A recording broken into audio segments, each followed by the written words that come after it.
11 satellite launch हुए मगर आज सिर्फ केवल 3 ही काम कर रहे हैं। और आज संसद में सरकार ने खुद माना है कि हमारा नाविक सिस्टम काम नहीं कर रहा है। इसका मतलब क्या?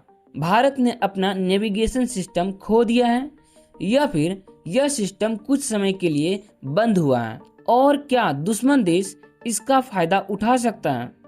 आज हम इसकी पूरी सच्चाई स्टेप बाय स्टेप जानेंगे। चलिए वीडियो को शुरू करते हैं। सबसे पहला सवाल है कि नाविक क्या है और यह इंडिया के लिए इतना ज्यादा इम्पोर्टेंट क्यों है? दरअसल नाविक भारत का अपना सैटेलाइट आधारित नेविगेशन सिस्टम है जिसे इसरो ने बनाया है और इसका एक ही मकसद है भारत का दुनिया भर के नेविगेशन सिस्टम जैसे अमेरिकी जीपीएस, रूसी ग्लानोस और यूरोपियन यूनियन के गैलीलियो से निर्भरता को खत्म करना।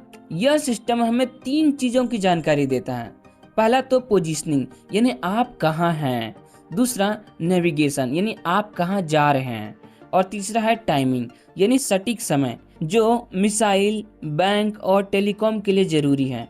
जानकारी के लिए बता दूं, कारगिल युद्ध में अमेरिका ने जीपीएस डेटा साझा करने से मना कर दिया था और उसी अमेरिकी धोखे की वजह से हमारा नाविक बना है। दूसरा सवाल है, नाविक सिस्टम को अभी फेल क्यों कहा जा रहा है? तो लोकसभा में राज्य मंत्री डॉक्टर जितेंद्र सिंह ने लिखित जवाब में साफ कहा है कि नाविक के पास अभी केवल 3 ही ऑपरेशनल सैटेलाइट बचे हैं, IRNSS-1B, IRNSS-1I और NBS-01।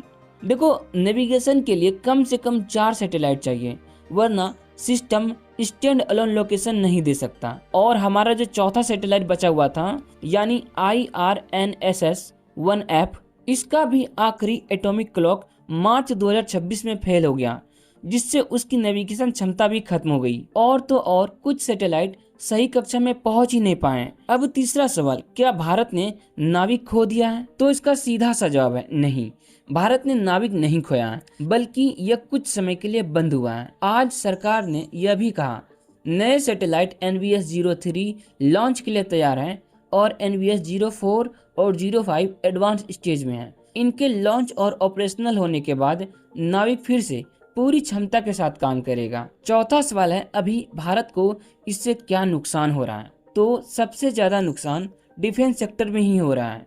जैसे इसके बिना मिसाइल अपने टारगेट पर सटीक हमला नहीं कर सकती है। नौसेना और वायुसेना के जहाजों और विमानों की रियल टाइम पोजीशनिंग में भी दिक्कत आ रही है।